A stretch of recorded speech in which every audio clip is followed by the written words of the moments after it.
Man, that was an absolute heartbreaker in Chapel Hill. Huddle up. You don't want none!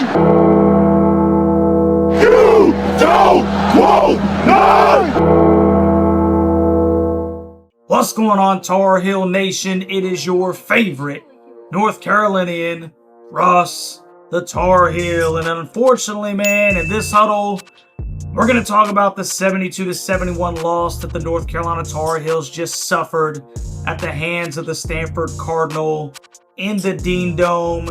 And this one is kind of hard to call, to be completely honest with you, because like I was talking to the guys in the chat, and this is just some preliminary things, I really thought that that was probably the cleanest that Carolina looked in a long time, as far as just their offensive half-court sets, not being just like looking like a circus with the ball.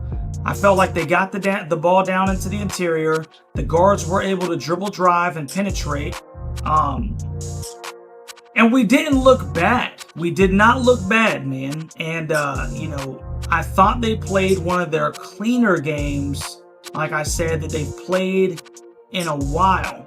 The unfortunate thing is that Stanford's got this 7-1 kid that kind of took over the game. Now, when you look at his box score, it doesn't look necessarily as huge as I think the impact that he actually had on the game was. But Maxime Raynaud is a hooper. And I think that I said that right. They were trying to give me some French lessons in the daggone live stream. Shout out to Ryan Ivy. But he scored 25 points, bro. 37 minutes, 7-1 dude. 37 minutes, 8 for 24. That's 33% from the field. 3 for 12 from 3. That's only 25% from the field. He was perfect from the free throw line, 6 for 6. And he had 13 rebounds and 4 blocks. 25 points, 13 rebounds, 4 blocks. That's a big game. That's a real big game in the Dean E. Smith Center for the Standford Cardinal. And, the final score was 72-71 Stanford. My prediction was 78-73 Carolina. So I almost predicted Stanford's score. But I really didn't see Ian Jackson having, kind of a down game, if you will, that he did. Now, I know that we can't depend on him to score 20 a game, but Ian was 1 of 8 from the field, 0 for 5 from 3, and he finished with 6 points, which is probably about 8 to 9 points less than his season average right now. Maybe it's even about 10 points less than his season average. So Ian was off tonight. RJ was playing pretty well, towards the beginning stages of the game, and he cooled off a ton toward the latter stages of the game. He finished 6 for 15, 40% from the field, 3 of 7 from 3, 4 of 4 from the free throw line, 5 assists to only 2 turnovers and 19 points. It wasn't a bad game from RJ Davis, okay? I saw some people saying that, a lot of this is kind of on RJ because he missed a couple of open threes, a couple of open looks towards the later stages of the game. And yes, you want to see RJ hit those shots, but that's just kind of the season he's having right now. Not excusing it. I'm just saying it's kind of to this point no longer kind of surprising me, because last year he was hitting those shots. This year, not so much. He's not feeling it. And you're seeing him, coming up short on runners. You see him coming up short, pulling up from 3. It's just not as clean as it was last year. So when Ian Jackson, who's been your best scorer over the last probably 7 ball games, has a down game, RJ kind of steps up. EC had a really good game. Only 26 minutes of play, got into some foul trouble early, but he went 3 for 4 from the field, 6 for 8 from the free throw line. He had 5 assists, no turnovers, okay, standing, facilitating game, and he finished with 12 points.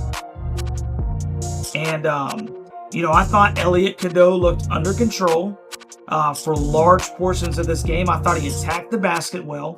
And I was very pleased what I saw from Elliot Cadeau. It just got to the point where Raynaud was just too much down low, bro, offensively and defensively. I think he altered some shots. He had some big blocks, obviously, like we had talked about. And, he just impacted the floor on both sides, dude. He was just standing there in the paint half the time, it seemed like. And, just played a real big impact on this game. Now, this is a tough loss. I do think that number 42, I think Raynaud was a huge factor in this one, obviously. And we're not going to play many 7-1 guys. So I'm kind of leaning towards this being a slight outlier in the sense that it's just not a good matchup for North Carolina. Fortunately, I don't think that we see Stanford for the rest of the season unless we see them in the ACC tournament. But tough loss, man. Tough stinking loss. And then you're talking about stacking wins because we're not playing the stiffest competition per se. But Carolina's won 4 straight. They're 5-1 in the Atlantic Coast Conference. They're trying to keep pace with, Puke, Clemson, Pitt, which they're about to play all these teams here coming up. And this is just not one that you want to lose when you're trying to stack those wins so that you can, hopefully go dancing. And yes, me personally, Russ the Tar Heel, my goals that are constantly adjusting for the season is, I don't want to miss the tournament.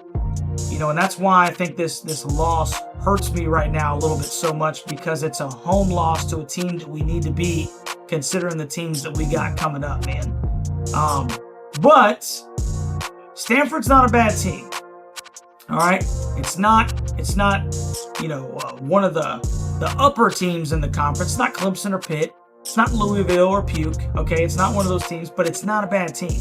And like I said, Raynaud is one hell of a basketball player. So it's a bad loss in the scope of Carolina should be able to beat these guys at home. But it's not the end of the season. Okay, I want to make sure that we understand that this loss sucks. But putting things into perspective, if Carolina can get right, come back out on the 21st and get a big win at Wake Forest, well, then it kind of brings the ship around a little bit to where we're kind of sailing straight again. Like I said, it just could be that it's just a bad matchup, man, with Raynaud. I really do think that could be just what it is, because we're not a very big team. Jalen Washington is listed at 6'10". Ben Allen Lubin did his best. He's listed at 6'8". And you just got a guy in here that is probably an NBA level talent. I mean, not probably. He's going to the league, man. He's a pretty daggum good basketball player. So a lot of guys were kind of frustrated with, Coach Davis again. Lack of changes, if you will. I thought a couple of times they attempted to pick up full court, at least to kind of, stymie the offense, or, keep it about 8-9 seconds before they brought it over the half-court line, just so they have to run their sets a little bit quicker. But I didn't see, a bad product. It's crazy because I really do feel like the team that we saw today from Carolina was a much better product than what we saw the win against NC State. Does that make any sense? It makes sense. I think we played a cleaner game today than we did against NC State, but we lost against Stanford and we beat State. So it's a weird. This is one of those games that could have went either way.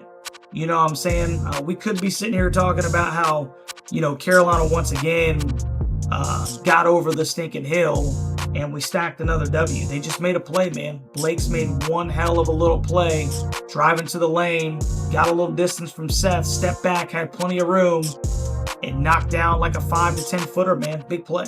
It's just a big stinking play, man. You got to tip your cap to them.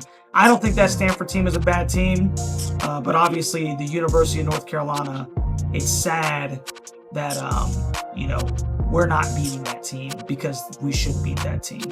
So Carolina's got their work cut out for them, man. Moves them to 12-7 overall, 5-2 in the conference, and they got a really big basketball game coming up on the 21st. when they go to Winston-Salem and visit the Deacs. So seriously, Tar Heel Nation, man, very much interested in what you think about this basketball game, what you thought about the outcome. What do you think about the coaching? What are the players that you're disappointed in? You know, how much of this is on RJ Davis? How much of this is on Hubert Davis? How much would you put on this Ian Jackson? You know, what are some things that you'd like to see, and how displeased are you with this loss at home to Stanford? I really want to know, Tar Heel Nation, what you think down in the comment section, man. If you haven't already, please like, share, and subscribe to the channel. And regardless, win, lose, or draw, man, it is always a great day to be a Tar Heel, man. We'll sneak in, take it on the chin. We'll go to work, and we'll see y'all boys on the 21st against Wake Forest, man. Catch you on the next one, baby. Go Heels.